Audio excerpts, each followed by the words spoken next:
Howdy folks, I'm gonna be doing a YouTuber critic tier list. And the reason for this is because I find it's really hard to find like good film criticism on YouTube, because a lot of the time it just turns into outrageous nonsense. So I'm gonna take on my fucking asshole hat, put it on my head, and be like, who are the best YouTube film critics? Guys, keep in mind, Garage Movie Club is an S-tier film critic. Make sure to subscribe.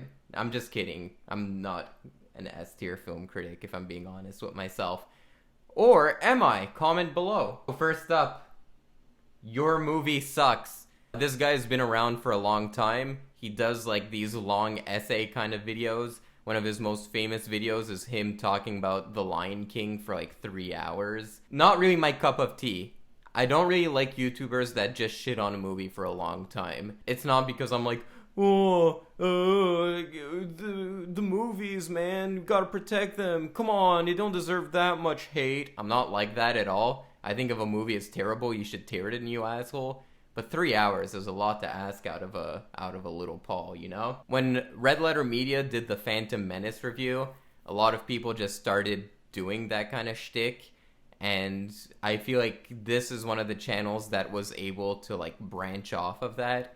But it remains a little derivative of that format, in my opinion. I think this man has really, really, really prevalent autism, for better or for worse. Because sometimes he'll review a movie, and he'll just be like, why did he open the door with his left hand? Why didn't he open it with his right hand? Clearly in the previous scene, he opens doors with his left hand, so why is he all of a sudden right-handed? And I'm like, dude, I think you're overthinking it. It's a movie. Sometimes he'll have those kinds of takes, but I will say, the fact that he's so autistic, he brings so many movies that I would never watch, and he brings it to my attention. Just because he's like such a completionist, when he does like a top 10 of the year, he'll make sure he'll watch every fucking movie he can watch, and it'll sometimes be hundreds, and sometimes he'll discover a little gem that I never even heard of, some fucking Danish movie. So I will say he's really good at that. He does bring smaller films to the forefront, but it's really... And I get it, he's kind of stuck between what people like about him and what I like about him. And I'm sure what I like about him is what he likes doing. It's talking about indie movies, bringing it to the forefront. But I feel like that other half that gets the views sometimes becomes a little overbearing for me, and it takes a lot of time out of him. So I'm kind of caught between both. He does have a very nasally voice. It does get irritating. I feel like some of his film criticism is a little too specific. I'll put him in C tier. He's a little hit and miss for me. I do respect what he does at the end of the day. Next, we have Critical Drinker. There's kind of these different eras of YouTube criticism. When YouTube first started, everyone wanted to be RedLetterMedia. Everyone was doing the super long essay videos. Number 1, number 2, number 3. And then the trend kind of became like nerds at their desk with a lot of toys. That kind of became annoying after a while, because it's kind of hard to take someone seriously reviewing a Marvel movie when they have like a bunch of Marvel shit behind them. I'm like, I think there's a little conflict of interest here.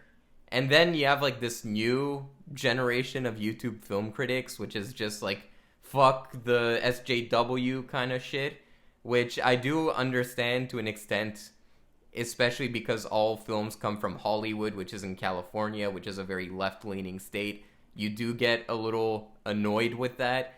But sometimes I just want to watch a movie on its merits. I started a YouTube channel because I was looking for reviews of Wonder Woman, and all of the videos were either why Wonder Woman is SJW propaganda, or why Wonder Woman is the most important movie ever made. And I was just like, can I just get a review of Wonder Woman? Shit. Anyway, Critical Drinker, he's kind of like one of those anti-SJW kind of film critics, and I feel like sometimes he lets that get in his head. I saw his Barbie review recently, and I was like, wow, you didn't even watch the movie. You're just talking about the movie. It really felt weird to me. I remember one of his reviews that really rubbed me the wrong way was his Midsommar review. He had some L takes in that video. Because I'm pretty sure if you reversed the genders here and showed a previously faithful, patient and supportive woman being drugged and coerced into having sex that she didn't particularly want, then being condemned to burn to death by her jealous boyfriend, people would not be singing the praises of this movie in quite the same way. But oh well, I guess this is what empowered female characters look like now. So I don't really think he brings anything to the table. I think his criticism is either very political or it's very surface level. I feel like sometimes his political views get in the way of his criticism. I'm giving him a D. Next, John Campea.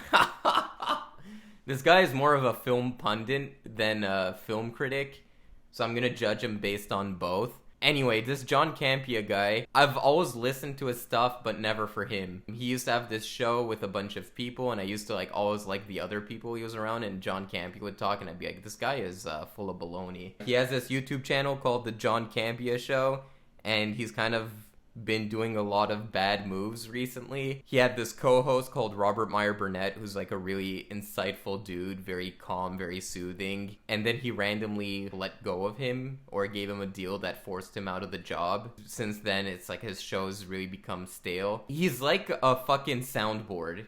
He always says the same shit over and over again. Like, some of the shit he always says is, whenever someone asks, who do you think should play Superman? And he'll be like, I don't believe in X actor and X role, yada yada yada. It's like, how many times am I gonna hear it? Just fucking fantasize for a second. Just fucking imagine it for a second. Jeez, it's not that deep. Whenever he reviews a movie, he's not hard enough on the movie. He'll be like, it was good. Was it the best thing ever? No. Did I enjoy myself? Yes. Did I go see it in the theater 4 times? Yes. That's another thing, too. He doesn't review enough movies. I remember someone brought up Lamb, the A24 movie, and he's like, I have no interest in watching that. And yet you watched, fucking Black Adam 5 times and you admitted it? Don't you like a little variety in your diet? And especially as of late, he's kind of been shilling to Bob Iger and Zaslav. He's very much a fan of the corporate side of Hollywood, which is really strange because most people, myself included, have some disdain for the corporate side of Hollywood and feel like it brought so much damage to the art form of film. And to see him just drool over Bob Iger as if he's some intellectual. Bob Iger, I don't think is as smart as people like to think he is. I think he's kind of just like a corporate suit.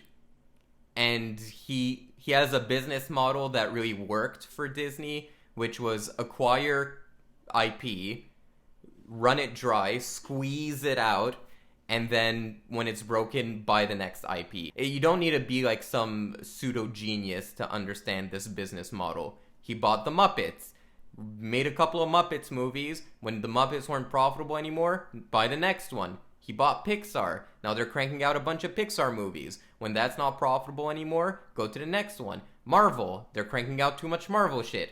They ran it dry. Not profitable anymore. Next one. And it's very easy to do that. It's actually quite easy. Just buy, run it dry, next. I don't see a very smart businessman, and for John Campea to drool all over this guy. So yeah, I feel like he's very pro-corporate. I feel like he's not very insightful. The end game is to allow things to drag on until union members start losing their apartments and losing their houses, a studio executive told Deadline.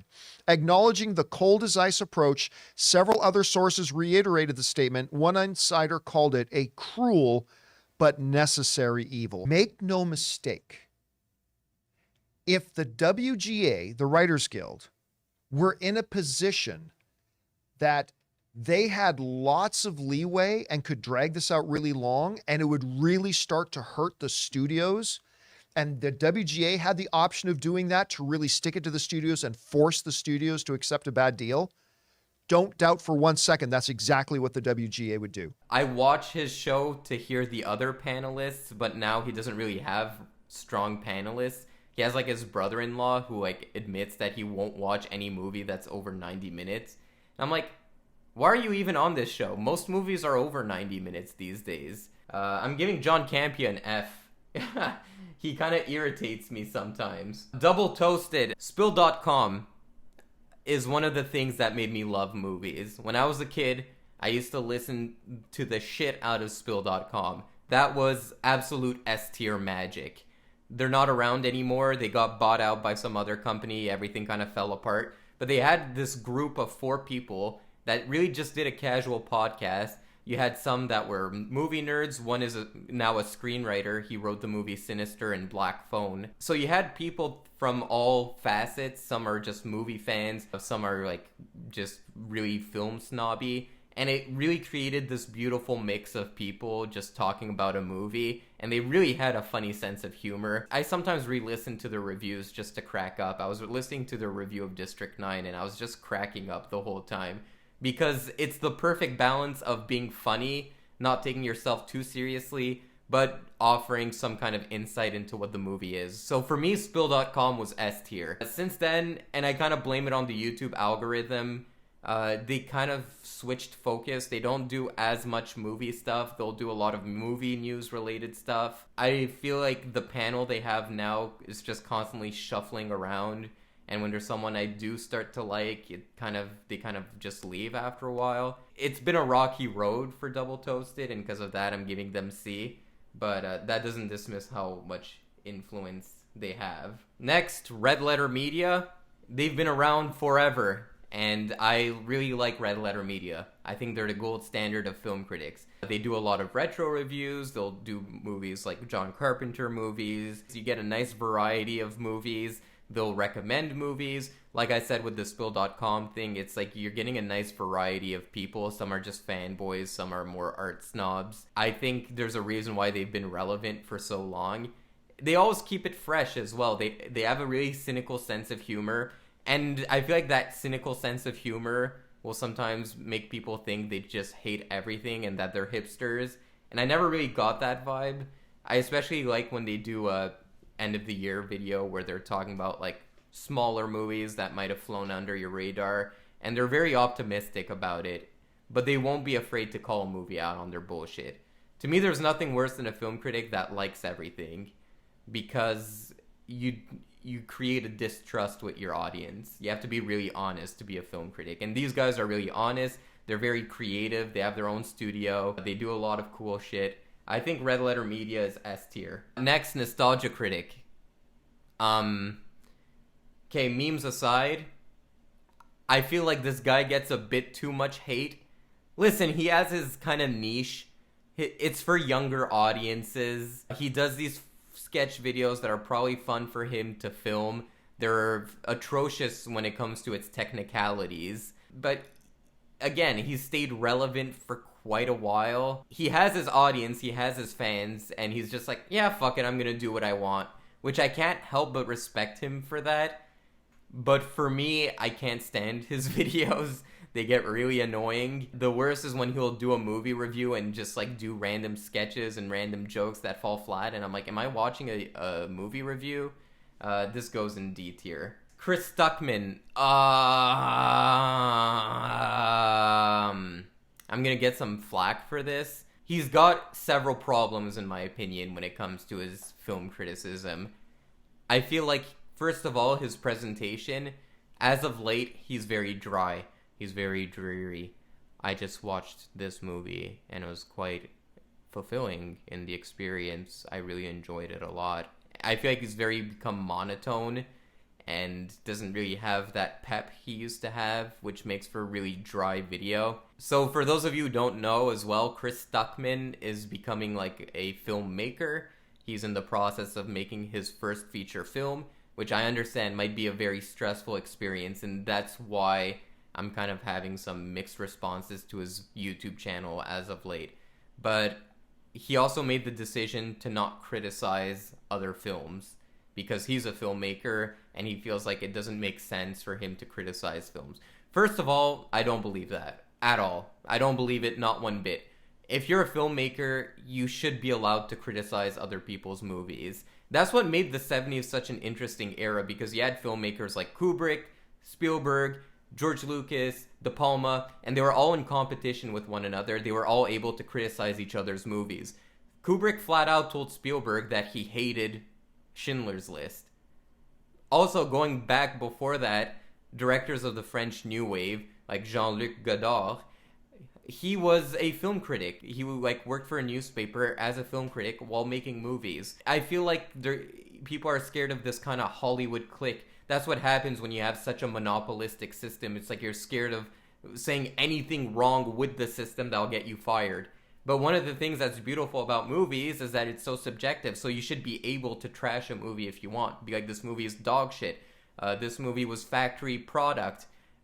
And in doing that, you're creating a trust with your audience, which is going to help you when you do become a filmmaker, because you have that fan base that knows you're honest. And I'm not saying, go, full force, rip it a new asshole. Every year, Hollywood Reporter does, a podcast kind of interview video, and they had Ridley Scott and Tarantino there, because Tarantino just made Django Unchained, and Ridley Scott just made Prometheus. And Tarantino went to Ridley Scott and just said, listen, I don't get your movie. What the fuck was that? That's kind of the beauty of movies. You should be able to criticize it. It's not like this fucking holy grail that you're trying to ascend to. That's kind of the main problem I have with Chris Stuckmann. I won't trust a film critic who won't criticize a movie. It's in the title. And it's kind of fun to just talk about the lighthearted parts of cinema, talk about the good movies, the Spielberg keynotes, and all that good shit. I don't know. It's just you should have a fairly balanced channel. And just because you don't like a movie doesn't mean you're hating on the person who made it. I'm giving him C. Next, Grace Randolph. This is my Grace Randolph impression. Are you ready? Or is it Randolph? I don't know. This is my Grace Randolph impression. Well, I believe that Man of Steel was actually a good movie, and it was quite entertaining. I don't like her at all. A lot of speculation on her channel, a lot of fake leaks. She has some really L takes when it comes to movies. I feel like any movie reviewer that trashes the movie Sound of Freedom without watching it is kind of a shit reviewer. So for that, I'm giving you an F. Not just because of the Sound of Freedom shit, obviously. Yeah, just speculation and all that shit. Jeremy Jahns? I'm kind of on and off on Jeremy Jahns, to be honest, because there is a large period of time where he is a fanboy. He grew up in the 80s and 90s and grew up with all that fucking nerd shit, TMNT, Transformers, all that stuff. And there was a period where I kind of felt like he'll just like something because of the brand, because of the intellectual property attached to it. So I kind of fell off the bandwagon, but I started re-listening to him lately, and he kind of has more fair-minded opinions, in my opinion. I don't always agree with him, but I feel like he kind of evolved and has criticism that's more upfront and less biased. So I'm kind of on and off on him. He also reminds me of a guy I went to school with that's a complete douchebag. And just because of that, he just reminds me of that. I can't take him seriously. He has the same look and the same personality. And I know he's probably a nice person in real life, but he just reminds me of that guy. So that's another little barrier to my enjoyment. I'll give him a B. He's a solid B. A lot of people hate his format, and I'm not a fan of his format either. If you watch a movie all the time and review it for 10 years, you're gonna become solid at what you do. And I think that's what happened with Jeremy Jahns. Quick, concise. I do wish sometimes he talked a bit more about the movie, because the 5-minute format is kind of limiting, but nonetheless. Ralph the Movie Maker, he's very hit and miss.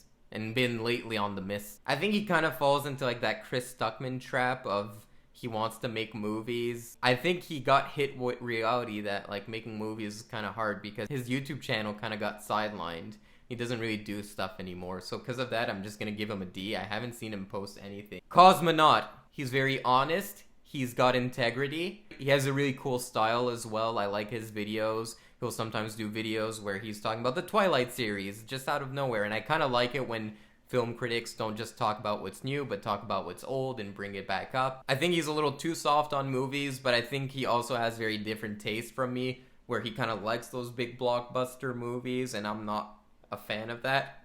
Sorry, hiccups. I'm giving an A. Oh, this guy, Ryan Kinel. I don't know why YouTube keeps suggesting him to me. He's the most despicable YouTuber I've ever seen in my life. He looks like a little kid who's like in his mom's basement and just discovered Andrew Tate and is just going off on some random shit. Zoe Kravitz's Catwoman. I didn't know how I'd think about her. I really didn't. I'm not a huge... I don't like race swapping at all for any reason whatsoever. It's kind of inexcusable.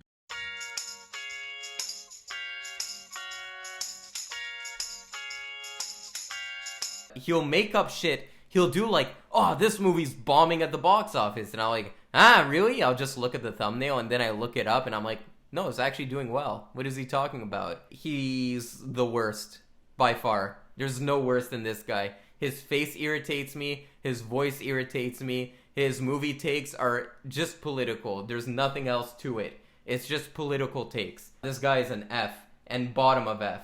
Like the worst of the worst. I can't stand this motherfucker. Oliver Harper, solid A tier. This guy makes some really good videos. He has a really soothing voice. They're relaxing. I sometimes fall asleep to them.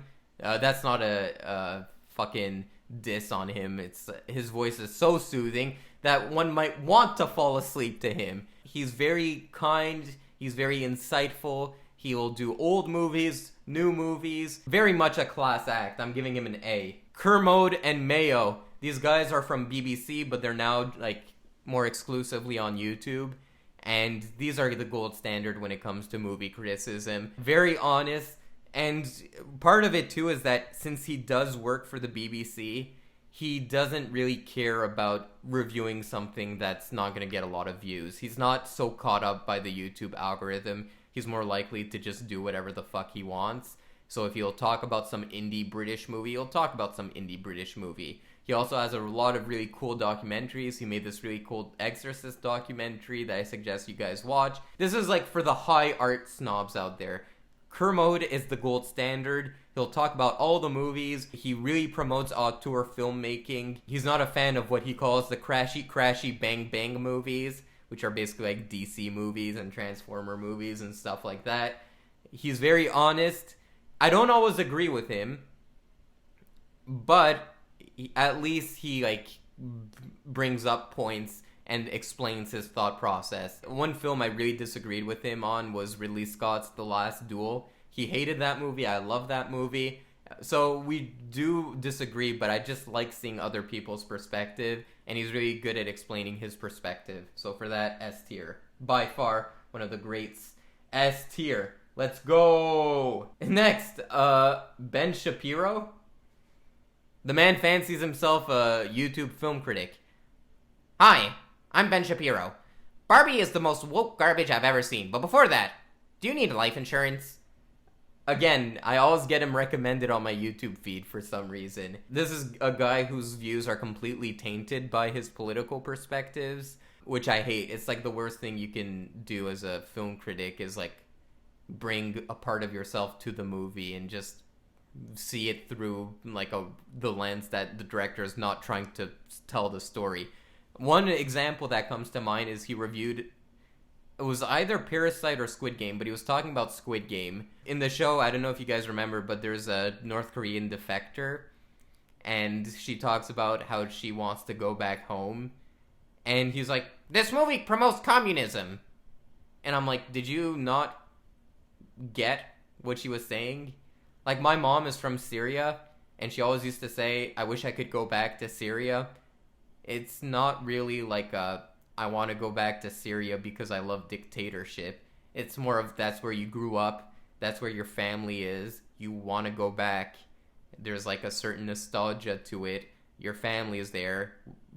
You would want to be closer to your family. I don't know. Did you like not get that? That's like an example of like you just let your political shit get to you. He shouldn't be reviewing movies. He doesn't really understand it. He falls into the trappings of being too critical, kind of pointing out mistakes that are like, okay, it's a movie, it's fine, we can forgive it. Giving him an F. Movie Bob, to be honest, I have no clue about this guy. I've only seen like 2 of his videos. He's like really wisecracking, which kind of gets in the way of film criticism. he'll like go on like 2-hour similes, and I'll be like, okay, what's the point? He'll be like, this is like a garbage truck that's going into the blah, blah, blah, blah, blah. And I'm like, okay, you said a whole lot of nothing just to say that point. Giving him a D. Yes.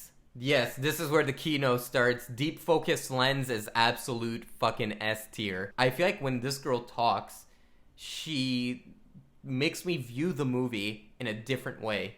That's the sign of a good film critic. When I watch the movie, I'm like, okay, you're giving me a different perspective. I now want to rewatch it with that in mind. An example of that is she loved Babylon. I hated Babylon. I didn't hate it. I was like, what the fuck was that? And she compared it to Scorsese's Casino and talked about how it's just so cocaine driven and so experimental, and like she made me want to rewatch the movie with that in mind. So for a film critic to do that, it's really something. Very lo-fi feel. It's just her sitting in front of a camera, no fancy lighting, no fancy camera. It's just her spitting facts. I don't know how she does it. When she talks about movies, she really talks about what specific elements made her feel a specific way, in a way that I don't see many film critics on YouTube do. This is absolute S tier and probably top of that. She doesn't get enough love. She's top tier, bros. Top tier. Next, Film Threat. Film Threat is a weird one for me. You want to hear my funny Film Threat story? They have like this thing where like they'll have writers write about movies. So I applied for it because I was like, I'm not up to anything lately. I'm new in Toronto. I don't have that many friends. Fuck it. I'll give it a shot. And it's unpaid. They'll send you screeners and you write about them. So I started writing for them, and the way it worked is they sent me 5 screeners, and they said write an article for each film, and at the end of every screener, I would write, submit it to them, they'd give me feedback, I'd put it into the next one, feedback, next one, feedback. So unless I misunderstood the process, I watched the first movie, got their feedback, okay. The movie was super low budget. I get it. I'm in film school. It's like very, very low budget. It kind of felt like a trauma movie, to be honest. But then the next one was a short film about like racism, and I gave it a relatively good score. I gave it like a 6, I guess. And then the next one was this absolutely abysmal Christian movie. It was really bad. Like, it was all done with green screen. The movie did not have the budget to do a period piece, but they went forward with it anyway, and it just looked like a nostalgia critic video, basically. But yeah, anyway, I watched it and I reviewed it, and then they like started ghosting me, and I was emailing them, and I think it might have been because I was too hard on the movies. But that aside, I feel like Chris Gore is a really smart guy. The Film Threat magazines are really fun back in the day. I have a few and I read them. They're really fun reads. They really get bonkers and they really like test the limits of it was 90s shit, so it was really about testing the limits of what's socially acceptable. I feel like sometimes they kind of go too much into political shit. There's a co-host, Alan, and I feel like he doesn't do it as much, but Chris Gore sometimes will get bogged down by the political shit. Which, I get it. Cringy political shit is so fucking annoying. Trust me, I live in Toronto. I know about it. But at the same time, I just want to know if the movie is good or not, and I don't really care about what politics it preaches. And I feel like sometimes he gets bogged down by that, Chris Gore. The other one, not as much. I feel like the format of a podcast is good. I wish there was a different presentation to it. One thing that the Film Threat magazine did that I always thought was really interesting was they used to have this like meter, and it used to be like, is this movie conservative or liberal? Is it for kids or parents? And it kind of like a very graphic way of representing how the movie felt. And I always felt like they should have utilized that in their videos somehow. Maybe just put it on the sidebar like here in the video and just put those little meters on the side. I always thought that was a really interesting thing that the magazine did. Pretty much ahead of its time too, because they would talk about the political leanings of a movie. If you're a conservative and you're sensitive towards very liberal movies, you can avoid them. Or vice versa, if you're a liberal and you're very sensitive towards conservative movies, you can avoid those as well.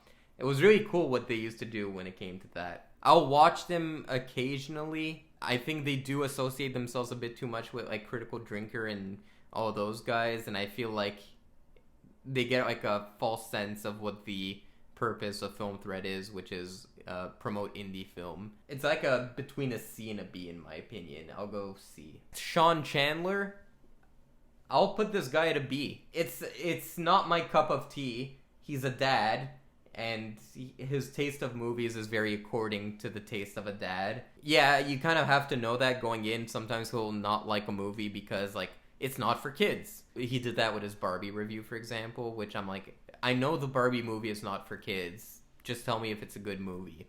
I watched it, and thankfully it was a good movie, but reviews made it really hard for me to determine whether or not Barbie was a good movie or not, just because they were either A, very political, whether it's SJW propaganda, or Yas, Queen, Barbie, let's go, girl! His movie review style is very crisp, it's very organized, he's very honest, he doesn't let politics get in the way of anything, he has integrity, he's like what John Campea wants to be, basically. He's this very film nerdy guy. I feel like he does a bit too many top 10s, it kind of dilutes it after a while, but other than that, yeah, that's my thoughts. Guys, who's your favorite YouTube film critic? Comment below. It would be great to discover more. And yeah, take care.